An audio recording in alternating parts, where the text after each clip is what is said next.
Welcome back to the WatchTower Film Podcast, the film review podcast on the Towercast Network by cinema lovers for cinema lovers. We're here live at Aaron and George's Film Cafe. We just screened a pretty damn good picture. The best pick. Yeah.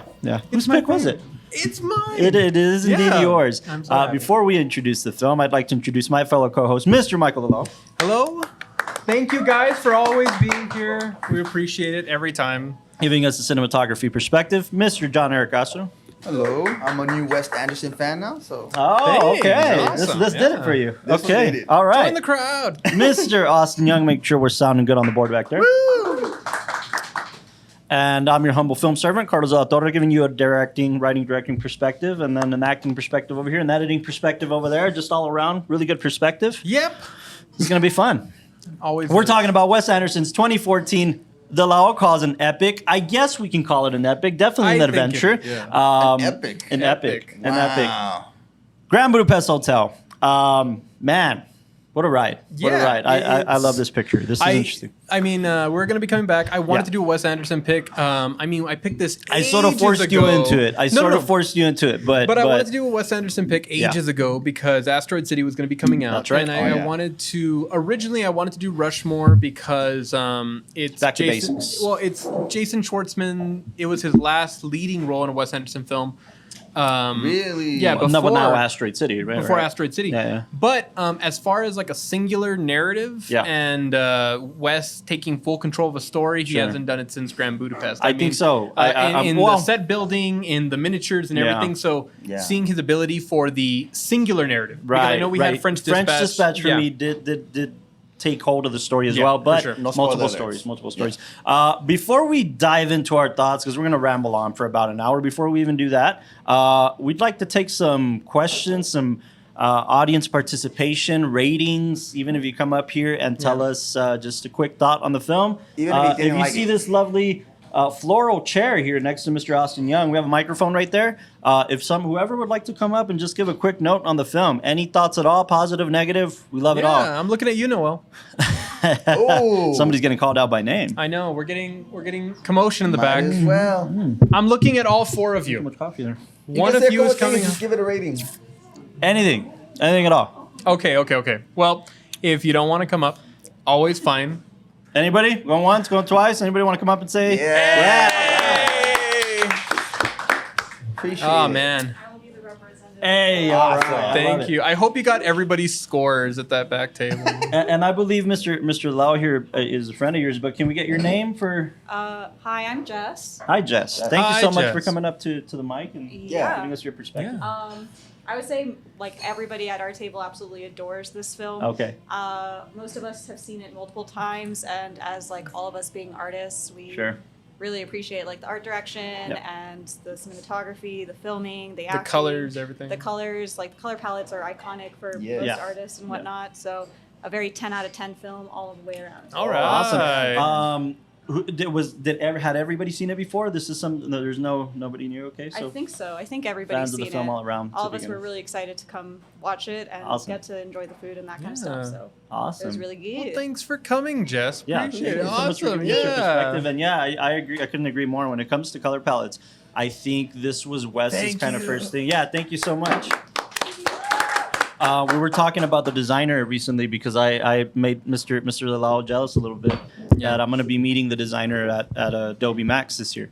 I'm taking a class with her, and she did all the design the Mendel's box, all the fonts, posters, stuff like that. And she's done every one of Wes's films I think since Moonrise Kingdom. Basically, a graphic designer god. Yeah, I heard essentially. like a fun fact that when they released this film, that famous the perfume they gave to the cast and crew. Yeah, right. Like They it was just like for a produced it limited for them. edition. Yeah. Really? They produced the perfume just for the cast and the crew. Oh wow, that's What was amazing. it called? La Panache. Le Panache. Yeah, Le Le Panache. Le Panache. Panache. I kind of want some. Yeah, Yeah, everybody just- wants them. After No, but I watching think this it was a film, limited edition. No, well, it was just for cast and crew. They just did it for them, and then that's. I mean, everything in this film, what I love about it, and it's always with this style, even though the things are fictional, like the hotel and the items they use, the pastries that are there, Right. it's all fictional, but it gives you this sense of like nostalgia. It's so comfortable in their world, and it makes you really want to like just go in there and be able to like taste everything. But Wes really does just sculpt out every individual element that can be found. It's fictional, set in the real world, in the real situation. Everything from war to the elite and stuff like that. It does tackle real world issues, and I think even like Zero's country's fake. It's just something. I forgot what the name of it is. Before we kind of keep going, anybody else have any thoughts? Anybody else want to come up and give their Grand Budapest Hotel thoughts? Thumbs up. Somebody's pointing thumbs at. down? Oh. Yeah. Okay, we got thumbs up. We got thumbs up all around. Cool. First time seeing it. First time. Okay, cool. Do you guys want to say something Just a quick about it? rating. Everybody? Come on, Jesse. Come on, Jesse. Jesse's our graphic designer, and yeah, give it up for Jesse. I'm hoping he liked it. Has the community met Jesse? Has pretty anybody sure met we've him? introduced- Nah, I mean, he's on our website in case you want to go check out towerproud.com. He's there. Yeah. But yeah, Jesse, I loved it. Yeah. Hi. you loved it. This was your first time seeing Grand This Budapest? was my first time. I remember around the 2014 I knew about this and I knew the director, but it's one of those films that I'm not really attracted to. Okay. So His style or just this film in particular? the type of films. Okay. It's like the other film that we saw last time. Which was it? What did you see last year? No. I think he's referring to the last podcast we did. Wasn't it? No. No, here at Blazing Saddles? Yeah, Blazing Saddles. Blazing Saddles, yeah. Saddles. Okay, I Like can that see one. I was never. That humor type, the. Or like you would have never seen it if it Yeah, weren't I've for never like seen it, yeah. us trying to get So more. this was my first time, and I Okay. loved it. I would like to watch it again. Awesome. What's one thing that you really liked, I guess? That stood out? The style of it. The style? Yeah. Yeah. It's important to note that Jesse here, he's a great part of Tower Productions, and That's he's true. a It doesn't need design all this stuff? that's what I mean. I mean, he's a Yeah. fellow writer, director, producer, and everything, but he also does amazing Exactly. art and graphic design, and just anything that you see that publicated on our sites and stuff like that, be it graphics or little promos, stuff like that. For the most Jesse part, takes I care mean, of it. between Jesse and Austin, but Jesse in terms of the art. For sure. So I would imagine it strikes a chord with you in terms Right? of style. Yeah. Yeah, all the angles, the The symmetry, everything Okay. was like perfect. Yeah. Awesome. So, Awesome. What would you rate it? Rating. wow, It's okay, man. It's okay. Lilo will not say much. Yeah. I would say a 10. Yeah, definitely Yeah. a 10. Oh, wow. It's a 10 film. Nice. Awesome. you. Wow. Thank you so much, Jesse. Thank you for sharing your opinion, Jesse. All right. Last call. Anybody else want to give their opinion before we dive deep into this gem? I know. No? All right. Well, Guess we're about to dive deep into this dive gem. deep into this gem. We're gonna give our ratings can't as swim. per usual. Yes. Mr. Dalal, this was your pick. So I'd if you want like you to go first because I know that you were really anticipating this Yeah. one because I think up till right now, with the West picks you've seen, this is still your favorite. Yeah, Oh, absolutely. wow. The Grand Budapest Hotel has always been. It's one of those things too that like it's a two-folded thing. It's, in my opinion, it's Wes's Goodfellas. It's Wes's Pulp Fiction. It's Wes's, it's Yeah. his staple. And it's also his most popular film. There hasn't been a film for Wes that has beat the box office. This one was like 23 and it got like 170 Yeah, so something. he hasn't surpassed that. I mean, this film won Oscars, and we always talk about Wes not getting a ton of Oscars. And he didn't win for directing or writing anything like that. It won for the score. Yeah. That's it? Yeah, unfortunately. But yeah, I mean, just this has gotten this, in my opinion, put Wes into the stratosphere. Before this film, he did Moonrise Kingdom, which I still haven't seen. Yeah. But in my understanding, it's much more grounded. Yeah. Moonrise Kingdom. I mean, when you look at the stories before this one, Yeah. you're looking at Moonrise. Before that, you're looking at Fantastic Mr. Fox, which Your favorite, huge way for Wes to develop his style and artistic understanding, what he wanted. Because I mean, Those tools are imperative. Like just Yeah. knowing, I've seen Fantastic Mr. Fox through you, and the tools of stop motion, the tools of miniatures, the tools of what he's going to be able to put in the frame. Yeah. Reflecting and this. that was definitely a big launchpad moment for him because Yeah. then you see in films like this where Yeah. he applies miniatures. Right. I mean, like the entire hotel and Yeah, the those are elevator. miniatures? Actual building. They're The miniatures. exterior. What I thought was interesting, and I didn't realize until viewing it this time around, is that there's certain shots that the foreground and then the like the foreground's out of focus and the background's out of focus, and you would think, oh, that's a normal thing with like lenses and all that. But if you really pay attention and you understand the way a lens should work, there's some shots that don't make sense. And there's But why they still use them then? No, there's a lens. It's called a it's called a tilt shift lens. Tilt shift lens. You may have never heard of this lens. Nerd alert. But you've seen these shots. But you've seen these shots, and what they are is that whenever you've seen those videos that make like cityscapes look like miniatures, where you only it's like a bird's eye view, and they're actual buildings, but you see like only the middles in focus and the back and the front are out of focus.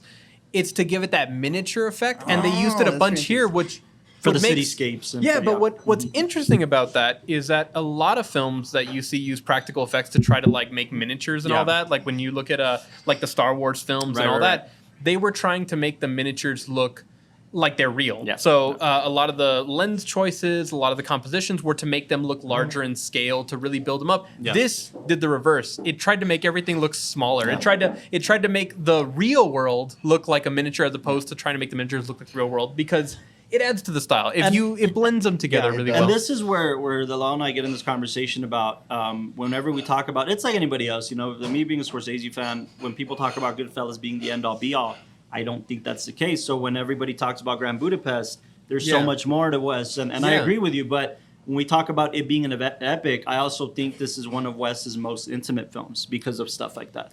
We get into the miniature kind of aspect of the world, and we see the characters huge. And these different aspect ratios, and when we see them in the lens, where we see them centered, we see them big, we see extreme close-ups, we see close-ups. So like the intimacy of the characters themselves, that's the bigger picture. Absolutely. So with just, all that being with said, all that rating. kind of mess of thoughts, this is still very much a 10 out of 10 for me. I mean, Wes in general. And wait, but like contribution to cinema. I mean, we're back to the simple ratings. It just opened up the world to use these different tools that people almost make fun of in the film world. 10 for 10. You guys told me 10 is for 10 is like there's no mistake. There's nothing they could have done better. Because look at this. I mean, we'll talk more about its contribution, but we're in an age where a lot of people are starting to look at films and saying, oh, well, if you want this element, like if you wanted a big hotel, we'll just make it digital. Oh, you wanted a big chase scene, let's just make that digital. And we're pulling away from the where I guess film started and where the artistic value came in and like the miniatures and all that. The effect that really had towards there being these simple practical effects and what that adds. And I think Wes looked at those early styles in early cinema and found value in that and was able to bring it to the modern age and say there's still a place for this. It's and not in all of his not new a forgotten films, art it's to the exact use same all that. thing. And also I'll add that a lot of people don't know that Wes at first glance, everybody thinks, man, such originality, which they're not wrong in how he uses things. But he's the same as us in the sense of being writers and directors. Like, oh, he got this name out of this author that he loves. He got this look out of this particular film star from the 1920s, And it's one of those things that you feel they're more confident as an artist because you say, okay, I can be inspired by the heroes that came before us without being accused of stealing, without being accused of this or plagiarism. But at the same time, he's still a kid in the sense of using cinema and using other art to tell a story that's extremely sophisticated, but it's like weaved into everything else. It's not super obvious. It's not super subtle.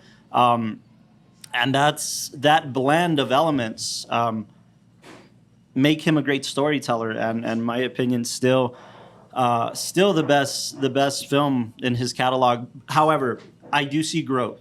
If there's anything I would take away from this film is that he has become a better storyteller. I still very much love the French Dispatch, everything that came after it, but French Dispatch and Asteroid City, of course, show immense growth. But taking elements of this, taking the intimacy of these characters and their arc and setting them in this quirky world, almost as an attention grabber, almost let me drop you into this world to tell this story that I can only tell in this kind of capacity. It's very unique what he does. And every time I see it, you can't tear this film apart as easily. I don't think so. I'm just saying it's very rare you give a 10 out of 10. Yeah, I mean, Grand Budapest for me has always been, man. And again, this was 2014. This was in this kind of weird, when I was discovering kind of cinema, and finding these films like, oh, this is cinema. There's a difference. Yeah, and you can very well see, right? Like this is very different from your normal TV. Yeah, for sure. But I'm at a 10. I'm at a 10 for the I'd Grand like Budapest to go. Hotel. I'm gonna bring it around back to you, but Austin, I'd like to get your take next. Man, the myth, legend. Yeah. Really quick to go back to the awards. You got nominated for 9 Oscars. 9 Oscars. You got nominated for editing, cinematography, director, screenplay, picture, makeup and hairstyling, production design, costume design, and score. It won 4. It won 4. It won 4. What 4 did it win? Score, costume design, production design, and best makeup and hairstyling. Of course. Yeah. But this was going up against like Boyhood, Whiplash. It's a good year. Yeah, it was a great year. It's a damn good year. It was the year of Birdman too. Oh my That's goodness. the year Birdman won for Best Picture, right? Yeah. See, Wes keeps dropping his films at the wrong time. Flowers is coming out. We already had Oppenheimer. Oh yeah, he's gonna get snubbed again. Yep. Yeah. Well, anyway, I'll be at his party. God. Good point. I still like Life Aquatic better. Really? That's good. Okay. Yeah. I think kind of in the same vein. No. Yeah, like, really? Wow. I think everybody finds their favorite West film. I feel like when you look at all of his filmography, it's never like everybody's like I feel going back to your point with Scorsese, like people saying like, oh, but Goodfellas is definitely one that either you start with or you come into. Yeah, and then I would use. You always say Fantastic Mr. Fox, which I understand why. I would always use Grand Budapest to introduce people into West. Yeah. I would still use Grand Mr. Budapest just to bring them into his world first. No, it's just not. It's too much for a first Wes Anderson film. No, it's because in the format of it being more of like technically a kid's film, right? I feel like that makes the story more palatable, and you're very much introduced to his style and what he's going for. Then when you see any of his other films, you see those same elements, but you know, it's the same parallel. Like as much as I love Hugo, that's not the first film I would show people to introduce them to Scorsese. Yeah, right. I definitely, as I've kind of like learned more of his catalog and all that, this is definitely a well-crafted, beautiful package of his style. There's a lot of Wes fans out there, and you and I are the two losers who haven't seen it. Maybe the three of us. I don't know who else has seen it, but that for whatever reason want to introduce people to Wes via Royal Tenenbaums. Yeah. Is that the case? Anybody out there? Like, is that the one? No, not really. Wow. Really? So you would go maybe with Grand Budapest to introduce people, or? Probably Moonrise because it's the weirdest. Oh, okay. So. Moonrise. Go into You go into the deep end. Okay, interesting. Okay. So everything after that, they're like, okay. I see where we're getting. It's a little more Start tame. off with Fantastic Mr. Fox, like this is great, and then you show them Moonrise to get to that one scene, and they're all like, That weird, the beach scene. Is that what you're talking about? Scene, Oh okay. God. What is this movie? And you're like, Okay. Yeah. Just wait. I just get kind of past like, Come out first. it's an interesting thing. A lot of people, at least when I was being introduced to Wes on a deeper level, a lot of people would say, no, dude, Moonrise is going to be the film for you. And then I had a lot of friends tell me, no, Royal Tenenbaums. I still haven't seen Royal Tenenbaums. And then Michael said, no, Darjeeling Limited. That's going to be like your favorite Wes film. And we screened Darjeeling, and it didn't hit as hard as I thought it was going to. Yeah, no, but it's still very, very. You made me cry that day. It wasn't. What? It wasn't great, but yeah. It wasn't because of the movie though. I was there. Yeah, no. You just punch hard. Yeah. But anyways, just but in that, I feel like it's really interesting because everybody connects with a different story, Absolutely. and they're all so and dynamic. Isn't They're that the all telling so of a dynamic, master yeah. storyteller? Yeah. You know, Yeah. when we talk about any one of our favorite directors, when I talk about Fellini, I know what I connect with, but I wouldn't show people 8.5 to kickstart everything. I did that with you guys. I made the mistake of showing you guys. Don't you almost 8.5. feel like, and I don't want to take away because I really want to get Austin's rating and then your rating, but I feel like I love Wes's catalog where I feel like if I learn enough of like people's films and what they're really after, I can kind of dial in and they're like, oh, this one's going to be perfect for you or this one's going to be perfect. It's almost it's almost like introducing somebody to like a drink and then, you know, you're just trying to their sensibilities you're are. to like find Why Life Aquatic? I don't know. It's just I feel it had that Bill Murray. Yeah, I'm a Bill Murray fan. Yeah. Yeah, I don't know. I connected to that one a lot more. I remember that one This one was fun though. Yeah. I love the holy shit, you got him. Yeah. The Pushing him off the cliff. Yeah. I didn't find that to be. I didn't remember how funny this film was until your dad was like, "Oh, that was really funny," and I was like, "Oh, yeah, there is a lot of humor in it," but I never take the humor out of it. I never remember this film for its humor. Yeah. You know, I remember it for Agatha, but yeah, I love Saoirse Ronan, so whatever. But I remember it for her character and what Zero feels, and then how this short amount of time. This is why this period is nostalgic to him. Yeah. When he got introduced to the hotel, when he got introduced to Gustav, Monsieur Gustav. and Agatha. Gustav. This was the period of his life that defined his whole life.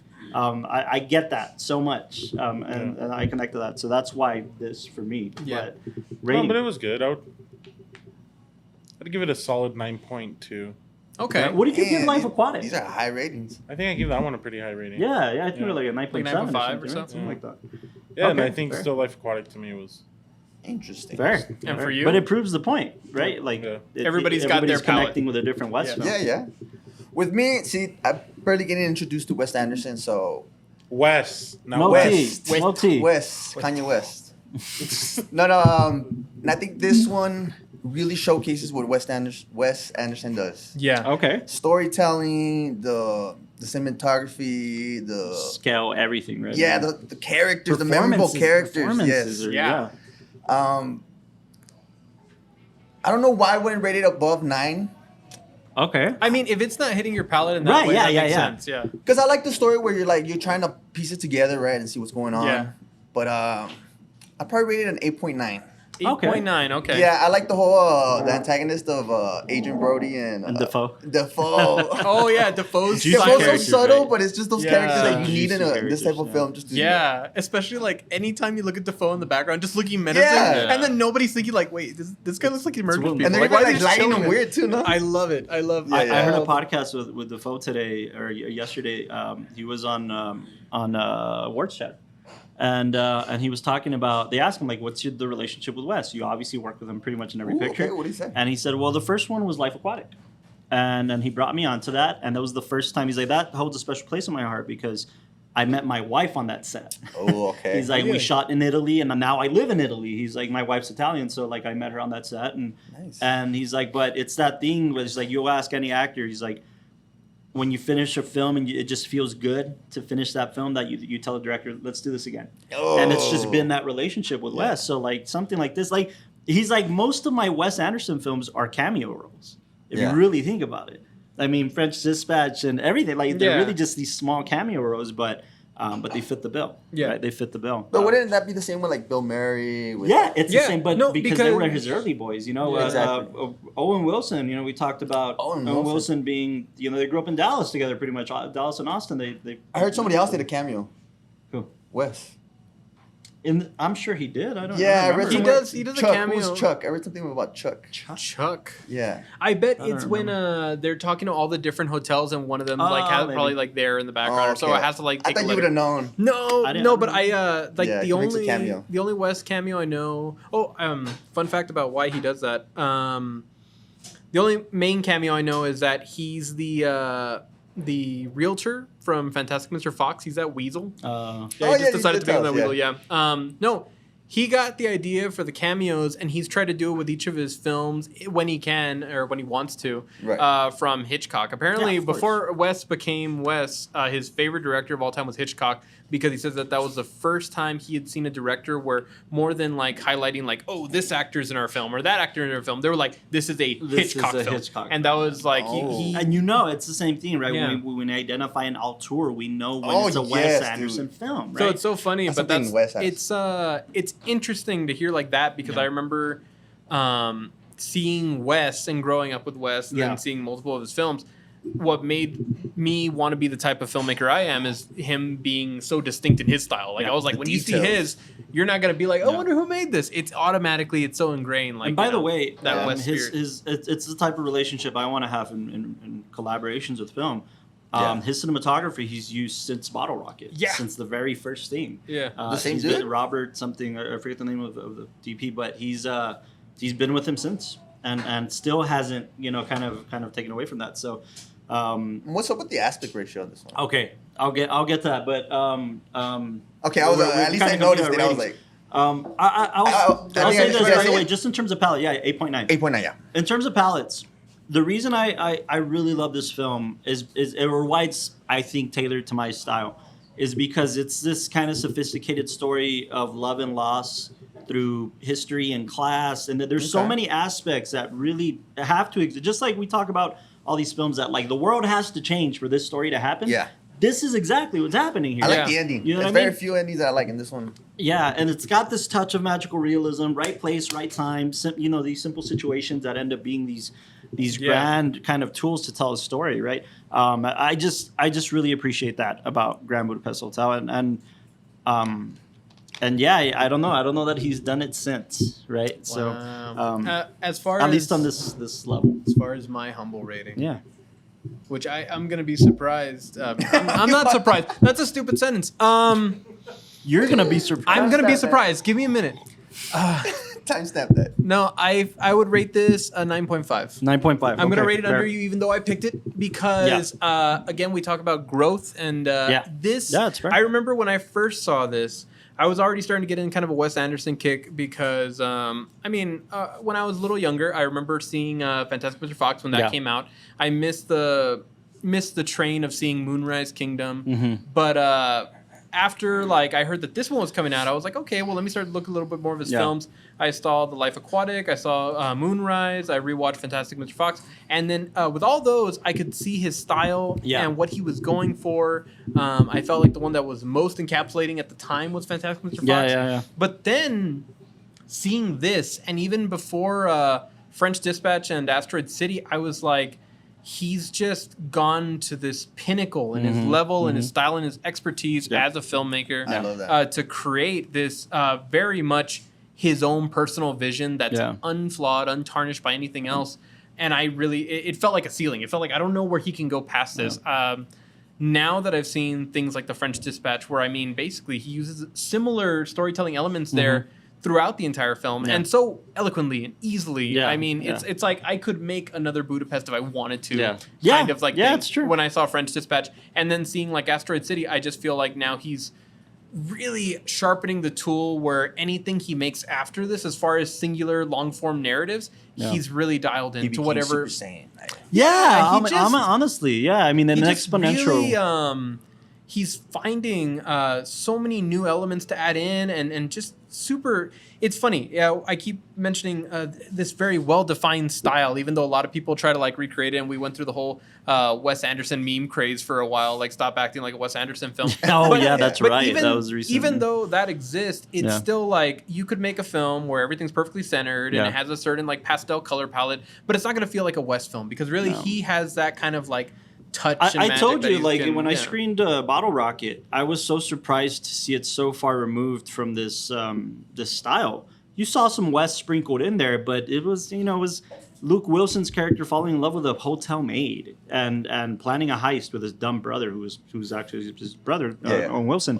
But it's you could still tell in its inception that it was infancy, Wes right? in its infancy that this was Wes. And that's how I feel even like with Rushmore, where you're seeing a lot of those sprinklings of his style. The camera movements are very similar, very flat, symmetrical elements with like this almost maximalism composition with all the things he tries to squeeze into one image that gives you the whole. And it's important to know. It's important to know, like Wes.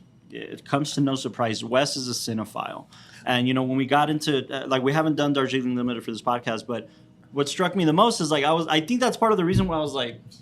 Was because it took directly from Satyajit Ray's type of films. It's a Satyajit Ray inspired film. And Indian cinema in general. But like recently, we talked about how the entire score and the music choice for Darjeeling were his songs. Yeah, it was just Satyajit Ray songs. Just put in Darjeeling Limited. But I from one cinephile to another, I can't shy away from giving somebody like Wes Anderson credit to be a cinephile. I mean, to the point where. We're starting to come into this weird craze. We just, at the time of this recording, we just passed or kind of are in the middle of the Venice Film Festival, very important film festival for cinema, and Richard Linklater just premiered a film there. Woody Allen just premiered a film there. And I think Wes premiered one of his shorts, if I'm not mistaken. Yeah. But because he has all of these, the consensus of these older guys, these kind of more dialed in cinematic kind of storytellers, they're coming in and saying, we're in the new era, man. It's not the same world out there. Premiering these films, sure, the critics are still giving it great reviews, but the audiences are not the same. And it's these guys who love old cinema and respect that. That's why I wanted to ask, like, what do other directors say about Wes? They all give him the validation that he But I never hear, like, you know, Steven Spielberg saying something like, yo, you know who you hear from the most? Actors. Everybody You know what I wants heard to from work the with Wes. actors? Both of you guys know what I heard from the actors. Wes doesn't pay. Dude, his budgets are stupid. But I'm saying, You know what like, I mean, like, it was 23 mil, but it Yeah. got 173 mil. Because look at all he the is- cast at cut rates for what 2 weeks of work. I'm Look- sorry, I look- just had to say that. No, but I mean, it's also one of those where Well, like, they do it because they want to be in the Wes yeah, End. Exactly. that's Yeah, the no, thing. Because I understand mean, that. all of them prior to this last one were like Searchlight Pictures. this was Fox Searchlight. Yeah, Oh. but a lot of them are Searchlight. Yeah. They're all Searchlight, Indian But Paintbrush, and then that's this last one was Universal. I mean, Right. you know, so That's why I bring up the fact that actors love working on them, because it becomes a point to where we have to admit something. Wes is an art house filmmaker. For sure, but I mean, he's- this casts him to the stratosphere, right? But right. he's an art house guy, right? And Meaning he's not, what? in fact, let me put it to you this way: if you guys didn't recognize the old lady in the film, Lady D, right? The one that died? Yeah, it was Tilda Swinton. That was the actress in makeup. Tilda Swinton, you know, who's been in Wes films Yeah. since and then. Oh, But that was her. Okay. Wow. Now this is important to I know didn't realize as a that. storyteller. Wes, and this is a quote from Wes. He says, "I don't have Jerry Bruckheimer budgets, but I knew that if I was going to spend money on anything, I'm going to spend money on makeup for this character specifically.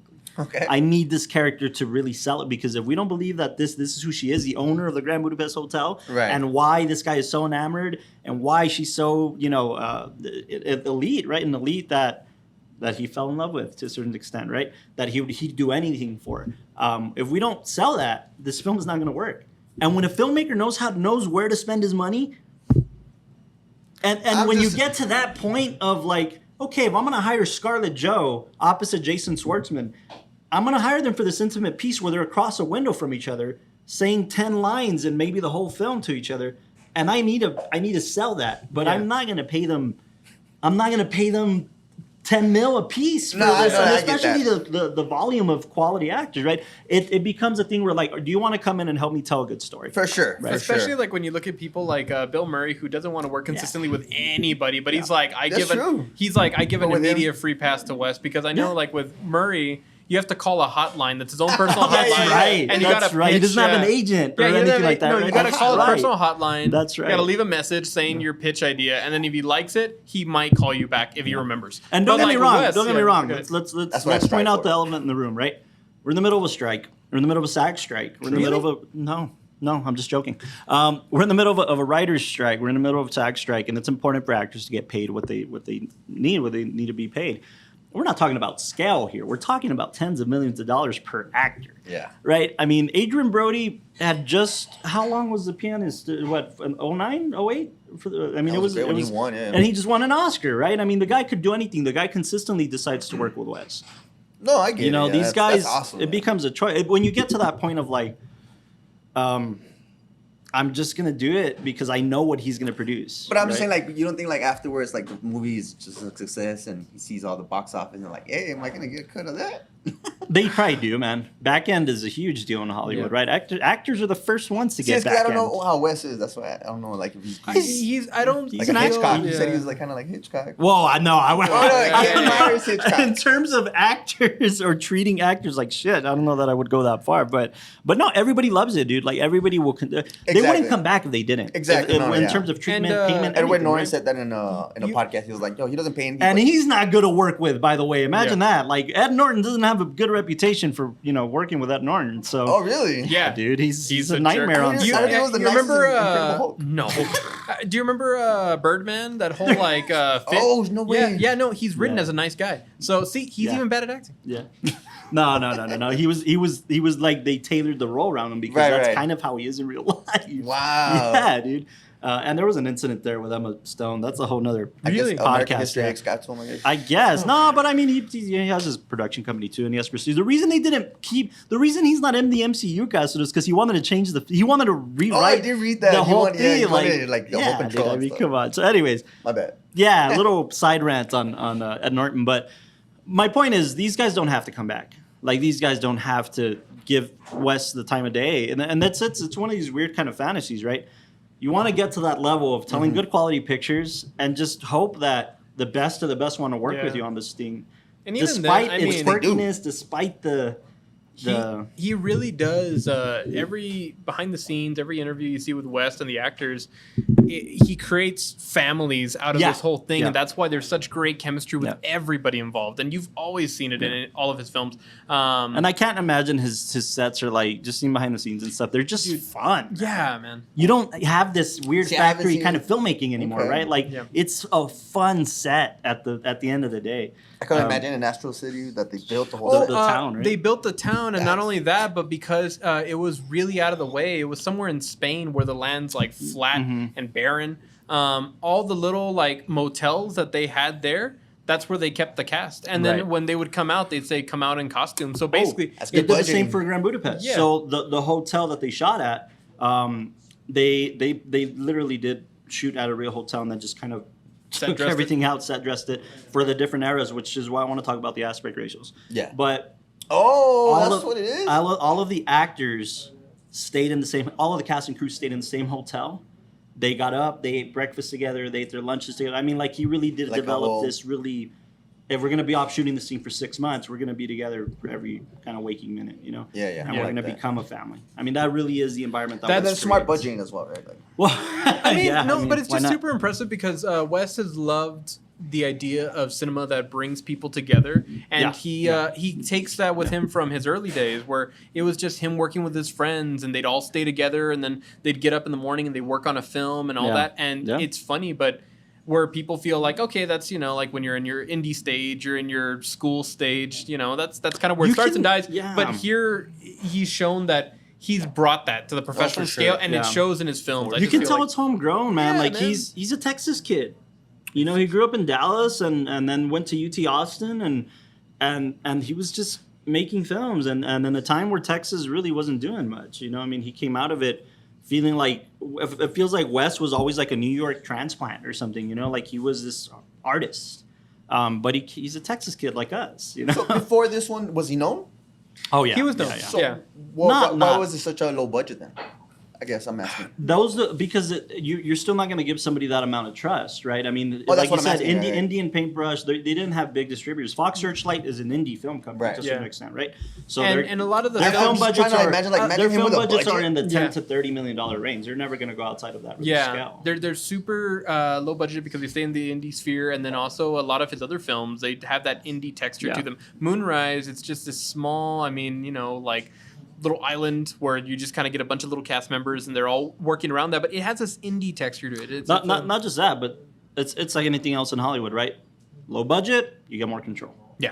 More less Oh, that is risk, true. right? It's Yeah, less risk. less So studio. in something like this, where are people going to connect to it? Gosh, I hope so, but you don't know. Nobody knows, right? Especially for somebody like Wes. Yeah.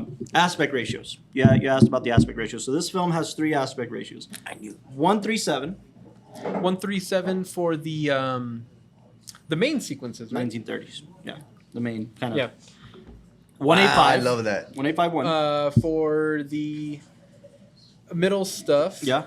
1985. And then 2391 Scenes. for the Well, not I guess middle in terms of length, right? But the 85 and present kind of scenes, right? The 85 and on scenes, and then 2391 for the 60s. Has that ever been done?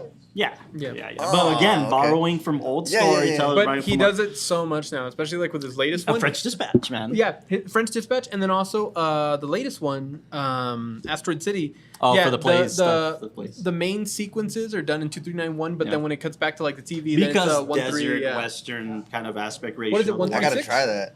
What? 136, the small Yeah, one? yeah, yeah. 137. 137. But yeah, I mean, he did that specifically to let you know where you're at. Yeah, In yeah. French Dispatch, it's on steroids, man. So I appreciate him doing this because it's more controlled. It's more like, okay, we're in this aspect ratio for this time period, and that's the differentiation.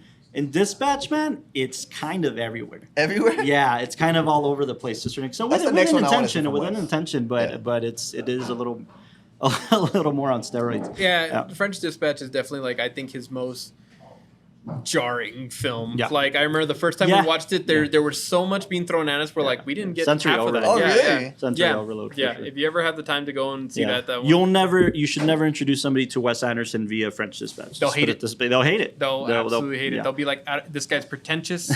He's on Well, crack. they might What say I he was wanna given they too might many say that crayons. anyways. Well, Yeah. but you've seen enough Wes to know his Yeah, style. exactly. You're not going in blindly. But anyways, I mean, yeah, just the connections here are really special. I think I've always wanted to see Tony Rivolori, the lead. You made a joke that resonates in my head a lot before you even made this joke. Is that this guy's known as being the asshole in the new Spider-Man films? Yeah. Why? He's a good actor. He's always been a good actor, and it might be a choice thing, but how is his role in French Dispatch, his tiny role as the artist, the young Oh, artist? yeah. How is that more appealing than the douchebag he plays in Spider-Man? Again, it might be by choice, but Yeah. I think what a waste. Like Yeah. he's a damn good actor. Yeah, he's and plus he's earned such a reputation with Wes, and I mean now he's probably going to he's be in the probably rest in of- every single one. Was he in he was in Asteroid City I think for this a was pinch, his first right? one This was the first in one. a Wes Anderson film, and then he was in Asteroid City as the general's right hand man. So it's so funny That's because right, he just it's almost the exact same. that material. that sidekick kind of thing, right? His Mr. relationship with the boy, I loved it, dude. Oh, when he went to the new bellboy or the Yeah. new lobby boy and was like, yeah. "You haven't been trained properly." I don't think it. We got to give it up for Ralph Fiennes. I don't know if I'm pronouncing that. Mr. Voldemort himself, right? Lord Voldemort. As I was telling Austin, he's this role was written for him. Actually written for him. He was perfect. He for was it. pitch perfect, man. Hitch. Right? Perfect. F. Murray Abraham, El Paso native, right? El Paso. We talked about this, right? He graduated from here and stuff like that. He was here not too long ago. True. A pitch perfect too, and he's one of the actors that says like, everybody wants to work with Wes. If you get to work with Wes, count yourself lucky. Like everybody in Hollywood wants to work with him. Granted, this was almost 10 years ago, right? So the landscape has changed, but I don't think that sentiment has changed, right? And it's weird because Wes he now lives in France and makes most of his films out there. It makes me wonder because the landscape in the States is changing so much with filmmaking and consumerism and how we consume films. I wonder why most filmmakers are like, I think I'm done with the States for a bit. I'm not getting anything out of this creatively. I'm not getting out of this.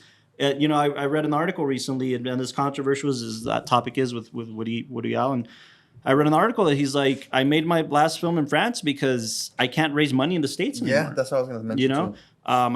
Too. That's already the hardest part about filmmaking is raising money to make your film. And now I can't because, obviously the controversy surrounding, but it's not just controversy. Wes, I'm sure, Yeah, that's what I'm runs saying, into like, the same Wes issue at is- this Yeah, point. It's no, like- but it's interesting. When I was first studying film theory and we were kind of going over like the origins of film and everything, Yeah. they said this is one of the few art forms that's origin was making money. for making money. Yeah. And that's all it's always been, Yeah. and that's all it's still developing into. But now we're seeing the positives and negatives of that. We're Yeah. seeing a world where it's impossible to have full control and do all that your vision, all that you want with your vision, because you're constrained to who's going to buy it. Yeah. And unfortunately. it's a very odd How many landscape. streams is it going to get? I mean, And to find that a voice can still be prevalent and that a vision can be carried out like this, you know. The other side of that coin is Wes, correct me if I'm wrong here, Lau, if I'm not mistaken, barring his kids' films, Yep. this was the first film to get a wide release for Wes. Yeah. Every other film of his got limited releases in cinema. Damn. Okay. Again, this art house thing, right? This super this, indie. super yeah, you had indie to art look house. for it. I mean, this is one of the few that I remember it having a huge marketing campaign. Yeah. I mean, yeah. Now I think I've seen that with Asteroid City a little bit, but even then, I feel like his marketing. I think heavily relies on the cast, right? That's why you get big names. I mean that's why you get an actor of that caliber gets paid to promote, not to act. I just feel like this was also one of the ones that he was probably campaigning for a lot. That's probably why it got so many awards. I think he's campaigning really hard for Asteroid City right now, so we'll see I can't what comes up with that. But yeah. Yeah, Wes is a special storyteller, man. He's one of the guys we need to protect at all costs. I have another fun fact. What's that? Go ahead. That this is one of Wes Anderson's most curse words used. That Really? would make sense. Like, yeah, I mean, if you really think about it, he doesn't use a ton of curse it's words. funny because And I think that he used it entirely for comedic. because purposes. Everybody's so prim and proper and handle like That's they the always juxtaposition have of- a way to handle things. And I love that. Even like when they're about to be gunned down or they flee, they're like, let's have a moment of silence. They're always there's always like these little things you gotta follow. These prim and proper. sophisticated, prim and To proper be things, like, even like where after he escapes, he's like, oh, did you bring my perfume or cologne? yeah. But that all adds into like, To the his whole arc, his arc. comedy of this. I have a question for the man in the back. The man, the myth, the legend. Look around all you want, buddy. She's not out there. Sit down. There's no one out there. Okay, yeah, they're not out there. Austin, our editor, our man of the hour. Can you tell me what do you feel towards like editing this? I know we haven't asked this a lot, but I mean, I'd imagine that this would be extremely difficult to edit and maintain this style. Do you feel? Yeah. How do you feel about like the challenge it would be to keep the cohesiveness of like a large story like this and all these elements? I want to hear your thoughts first, but there's a lot of moments you and I would have argued over this in terms There's a bunch. of selection. It was bugging the hell out of me. Like I what? keep telling you, man, it's intentional. Go on. What are your thoughts? It's gonna Editing. be intentional when my fist hits your face. Yeah. No, it was interesting. I don't know how I got a nod though. Honestly. What? What, Yeah, no. what do you mean? You feel it was very straightforward? Yeah, there wasn't anything crazy that I think drove the story forward with the cuts. I mean, it was very West type. But cutting something like this, the way West does it, does bring a little bit of a challenge. But Yeah. Well, you know what? with this film, I don't think it added any. Camera techniques take a lot of that. It takes a lot of the weight off of the cutting because he's doing it in camera. Yeah, the whip Right? pans, the Yeah. reveals, Yeah, stuff like that. exactly. Yeah. I mean, I that's also the challenge with a lot of like Wes Anderson films and like what we've talked about with Oscar season. He does things that again feel so like it's been done before, even though it's a simplistic element that I think he's like perfected. It's been done before, so they don't want to ever give him the attention or the nod or the accolades of Oscars because it's like, well, you've done a film almost exactly like this in your own style. Like, no, but we also live in a let's call a spade a spade. Wow. We live in an era where awards season is extremely political. Not that it always hasn't been, but the Barely political learning this. picks, the nods. I mean, look, not for nothing, man, but as big of a Scorsese fan as I am, he made a film about Indigenous people. That's going to get attention because it's about Indigenous people. And that was his intention. Don't get me wrong. He wanted to shine light on the subject. Yeah. But I'm going to call it early. I think Killers is going to be the political pick for a lot of these conversations in the Oscars. I mean, West doesn't do that. I mean, not necessarily. no. I mean, Nolan deserves his time. anyway, I agree. sit down. I am sitting. I know we're kind of getting ready to maybe wind down a little bit. Mr. Drew Mayer Oaks is here, which he's thank you for joining us. Have you seen Grand Budapest Hotel, Drew? No? Okay. I was curious to get your opinion if you had, but anyways. Thanks for coming. Yeah, thank you for joining us. Yeah, man. Let's More about this film. one thing to wind it down. A lot of characters, like you said, extremely unique, and that's something Yeah, I'm you trying liked to about think it. like Who's the role that Yeah. you say I would have loved to take, and I guess who's the biggest challenge right now that you're seeing? the biggest challenge would be Gustav or Yeah, what's his name? I think it's Gustav. yeah, Gustav, yeah. No, yeah, him. Gustav. Gustav. Yeah, man. Gustavo, the Monsieur Budapest Gustav. Hotel. Yeah, Or was I'm not gonna try to mention that. You wouldn't even try to. No. That's why I get like so mad respect because he's just his charismatic. Like Yeah. it was written for him, you know. What I mean? Right, So it's just right, one of those things. Yeah. But Brody, man. I know you'd go for yeah, that man, I like the Brody antagonist. I like the duel. Really? Yeah. Yeah, for and sure. Yeah, just Also, his like very reservedness until he like explodes. Yeah. and he's Yeah. just there. Yeah. and then William Dafoe, obviously, like just the Yeah. background enforcer, I guess. All of his Yeah. characters really have that like nice little gem on them that you could not imagine anybody Don't else you- performing the roles. I'm sure we all hate when one character feels like the other. It does not exist in a Wes is Anderson not. film. Yeah, that's why I've always been impressed with the works of like the Coens, because they are really good at designing characters that feel for sure. truly individual and unique. But that's always present in Wes films. I've Yeah, never yeah, felt for sure. like two could be like misplaced or anything. Yeah, so. I'm trying to think of all the cast. It was an all-star cast. You I got mean, Bill insanely, Murray. man. I mean, even Jason Schwartzman was the beginning bellboy that kind of gets. Oh, you're talking made about fun. the guy from the heist or the escape from the prison. What's that actor? Harvey Keitel's in Yeah. this Oh, the guy with picture, man. Yeah. Dude, it's I almost insane. missed Schwartzman. I even asked Carlos. I was like, where the hell's Schwartzman? Like, So he was in the first 5 minutes. The first 5 or- minutes. and then I was waiting for Murray to come out the whole time. Yeah, Like, yeah, Yep. of course. I like that whole scene, the escape scene. Saoirse, man, I think Saoirse should get a standout here. I mean, she didn't have a huge arc in terms of her character, But she was definitely like her a cornerstone the to purpose, the story. the cornerstone. Absolutely, I couldn't have said any better. I mean, this was probably the first film I ever saw Saoirse Ronan in. No way. Maybe this or maybe The Lovely Bones, but I'm pretty sure it was this. Lovely Bones was the first. You know, I mean, she stands out in anything she does, and That joke flew over my head. What happened with I think it was just a unique thing. I Yeah. don't think it had the any whole Mexico merit. birthmark? Yeah, like It was just in the shape of it. No, I right? think it don't was like had- But that was very it was to intentional. play on the joke of like a lot of people have a birthmark or That a sign, has a shape and then of it's like, something. oh, it kind of looks like Yeah. some random object, and it's like if you look at it like that, like yeah, it kind of does look like a poodle. With this one, it's like, oh, you just kind of have That's why I Mexico say on those your subtleties- face. Like, those like subtleties Yeah. Wes gets away with, man. By the way, Wes is one of the only guys, one of like 5 guys working today that could get away with so much exposition. Yeah, Guy Ritchie's one of them. Nobody could get away with exposition like Wes Anderson gets away with exposition. yeah, True. I mean, because it's so eloquently done. Yeah, yeah, Because yeah, you know yeah. it's something that I it's think a tool for his people can get film. lazy, extremely yeah. lazy, but he like knows how to like sprinkle it in artistfully. Yeah. The reason I bring that up too is like the uniqueness of these characters, right? Yeah. Saoirse Ronan asked Wes, like, what accent do you want me to do for Agatha? What accent would you like me to do? He's like, well, let's see here. He's like, Tony's playing I love Tony's these stories. accent or Gustav's accent. Rob's playing in British. Jeff Goldblum's being Jeff Goldblum. Yeah. So Oh, yeah, I forgot about he's that guy. doing the Jeff Goldblum accent. Tony Revolori's doing an Anaheim accent. Yeah. How about you go Irish? Because she's Irish. Yeah, She's she's like, Irish. How about go with Irish? Just because, like, think about it. None of that makes sense. Yeah, yeah. This is set in Budapest in Hungary in the middle of the war. And But it's still a hotel, so you got this different. Yeah, yeah. well, yeah, but even then, I mean, It's it's just- you're in Europe for the entirety of the picture, and it makes no sense. Okay. But it doesn't matter. Yeah, yeah. It's so overshadowed by the greatness of the story that it doesn't matter.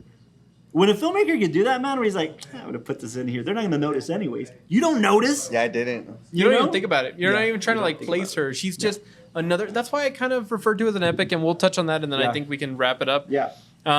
There's so many different elements at play, but where I feel it's defined as an epic is that you're following the story of Zero from the very conception of him coming to this place that's ultimately going to affect He's his the entire new life. lobby Yeah, boy. I and love you're that. and you're slowly trying to piece together Exactly. the story of like how did he go from just that lobby boy to here. I'll tell you why The ending, why though. I think this ending is so special. I love those endings Yeah. where it's just the older guy, like the older. It's so defining of like he's not trying to chase the past. Yeah. He's extremely nostalgic of the Yeah. past, but it will never be like this again. Therefore, I'm not painting the hotel the same way. I'm not going to revitalize anything because it's never going to be the same anyways. So let's leave that memory preserved instead of me trying to chase that memory Yeah. and recreate it.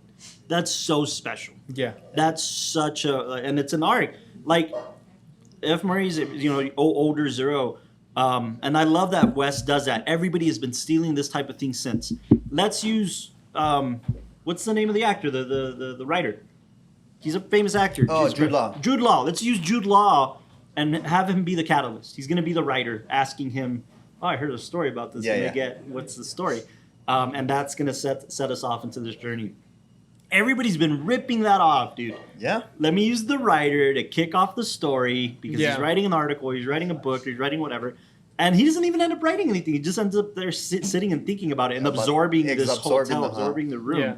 Dude, come on. And then I if can see you why you think give about it in 10 the out of grand 10. scheme of things, that's just like a mild side note of a really interesting story you heard in his own personal memoir Yeah. being read Yeah. by somebody. Yeah. Yeah. So it's a very interesting how. Well, it's him. It's no, Murray the Abraham. girl at the beginning of the film who's reading this book by his gravesite. Yeah. Oh, right. Yeah, It's I probably don't- Tilda. No. No. No. Who is it then? You mean the voice? No. At the very beginning of the film, we open up on a gravesite, and it's a grave for a writer. Then it's the book that he wrote, which is his I see what memoir. you're saying. Yeah. It's a catalyst within the catalyst, right? Yeah, I mean, and it's just this weird inception just into this very, and there's where I can see like the intimate story. Even Yeah. French Dispatch, man, it's so eloquently done that like it's a newspaper, and each of the stories is the final contribution to article. the. I haven't seen it. Yeah, no, but that's what I mean. Yeah, like no it's spoilers. kind of a similar tool, right? A Okay. similar narrative tool. But in this, it's so like, it's so masterfully done that you can't. I would have never thought you would have given a 10. That wouldn't have been Martin Scorsese. Oh my gosh, I don't think I've given many Marty films a 10. Have Give them I? all. Nah. We haven't done very many Marty You films on gave this podcast. Irishman a 10 for some We haven't reason. done it for this podcast. Have we done the Irishman for this podcast? No, we Yeah. haven't. Get I think outta we've done here. Hugo. Yeah, get out of here. And I don't think we've been on The Aviator. I think those are the only two Raging films Bull. we've done. Raging. We didn't do No, Raging we Bull. We did Taxi Driver. Yeah, I didn't even 10. give Taxi You Driver a gave 10. I didn't give it a 10. Wait, we did it Oh here. no, we just watched Raging Bull at the theater. Never mind. Yeah. Anyways, I digress. He doesn't want to do I Raging agree. Boy because he knows Rocky's better. What's the but- chingada? Let's do it. Anyway, I know.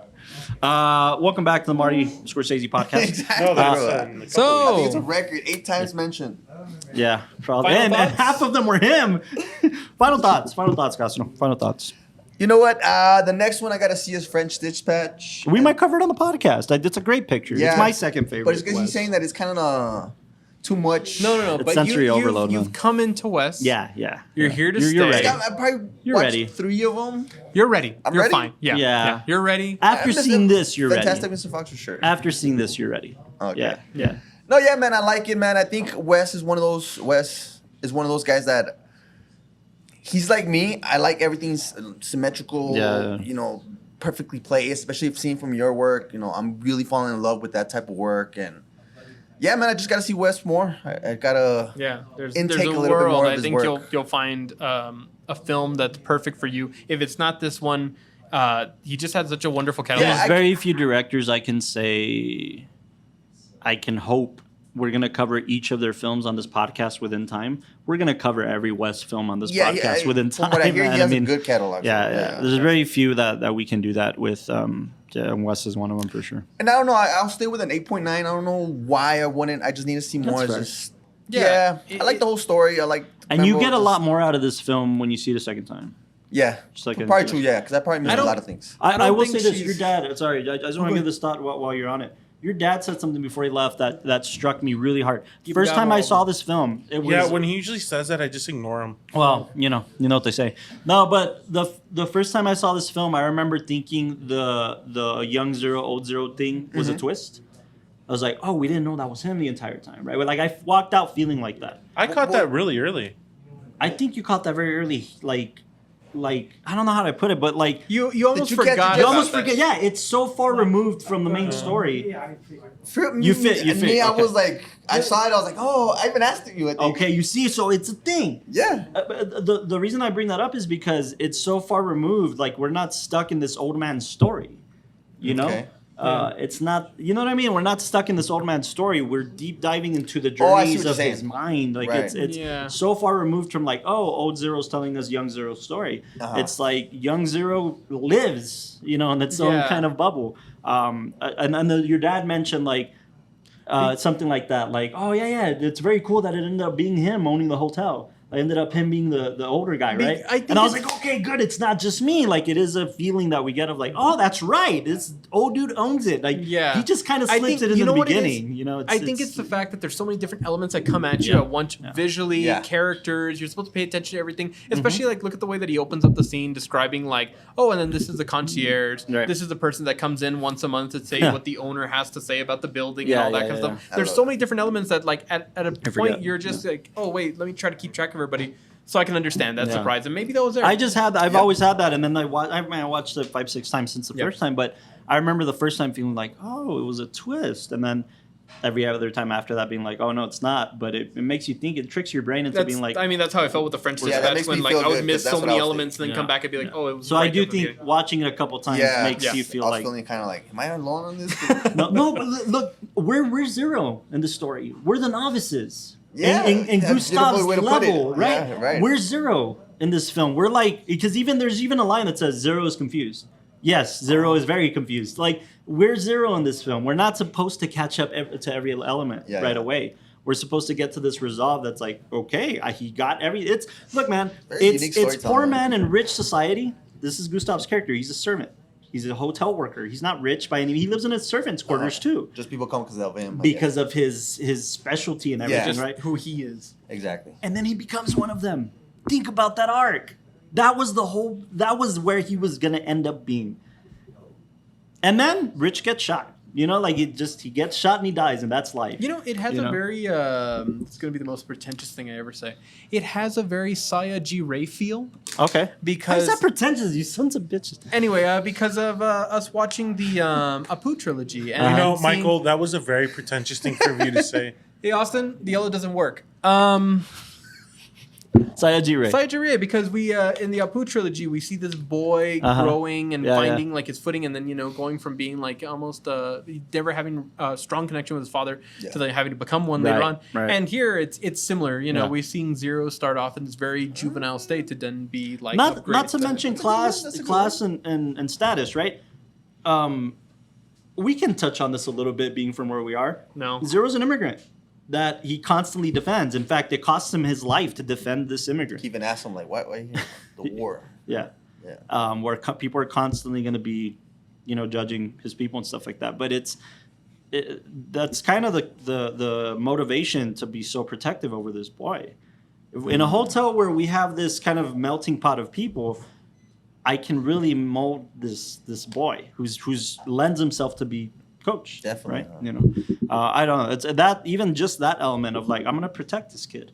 I'm gonna protect this immigrant in a time where if you protect these guys, it could cost me my life, and it did end up costing him his life. Ultimately, I'm definitely gonna give this a rewatch. There you go. Ultimately, I'm staying with my rating. Great film. Yeah. I loved it, and thank you everybody. Thank you guys for sticking around. Oh my goodness. Yeah. And by the way, I'll say it here again. If you guys have a film suggestion, shoot us a message. Let us know what film you want us to see. Somebody mentioned 3 Billboards recently. We're probably going to cover that soon. So yeah, just shoot us a message. Comment on the YouTube page. Please subscribe for everybody listening and watching. Please subscribe to our YouTube channel, Spotify, wherever you listen to podcasts as well. We're everywhere. As a matter of fact, I'm gonna walk around and make sure you. There you go. Also, last big thanks to Aaron and George's Film Cafe. You guys are always Go give them a follow on Instagram. They're posting a lot of great content. Not only that, they're a year old. This is their 1 year anniversary for Aaron and George's Film Cafe. So congratulations to them. They're awesome. If you haven't been here, it's an amazing place to be at. Cultivate Cinema. So in this great room. And it only keeps getting better too. Yeah, they got it's beer fantastic. now. So thank you, Doug. I know Albondigas now. But this Café de Olla will never be beat. So come out to Aaron and George's Film Cafe and follow them on social media. Thank you guys for being so cool with us, man. It's awesome to do it here. And it's been a year now since they've been around, so that's awesome. But thank you guys for joining us here live. Thank you guys for listening in on the podcast. Let us know what else you want to see. The next coming weeks, this drops on Monday. So next week is 7. Next week, we're releasing 7. So check out 7. We talk about some interesting moments there where Mr. Michael Delau didn't like Brad Pitt's performance. I'm just going to say it. That'll be the draw. He didn't like the performance. Go talk to him. We'll talk about that. We talk about that on the podcast, so go check it out. And then after that, we're going to kind of bridge into our Halloween episodes, I think, right? We're doing Gangs in New York because Marty's Killers of the Flower Moon comes out in October. So we're going to do that one just kind of as a good little bonus bridge into Killers because it comes out in October. So stay on the lookout for that one. Sweeney Todd is coming out in October. Don't worry about that one. A bunch of great episodes for October. So we're still here. Yeah. Stay tuned. We got a lot more episodes coming. And come out to Aaron and George's Film Cafe in October. We'll be here. We'll announce the date soon. And join us live because there's nothing like the live podcast. We get to interact and talk to people about cinema. It's the best thing ever. It's beautiful. We look forward to it all the time. And they got food. They got great food. They got beer. Beer. They do have beer now, so come and have a beer. They have cakes in cans. They do have cakes and cans. We could spend an hour talking about the what they have. Yeah. But come out. You got to experience it for yourself. Thank you so much for joining us on the WatchTower Film Podcast. Let us know what you want us to review next. And good night. Love you guys. Thank you. Appreciate it.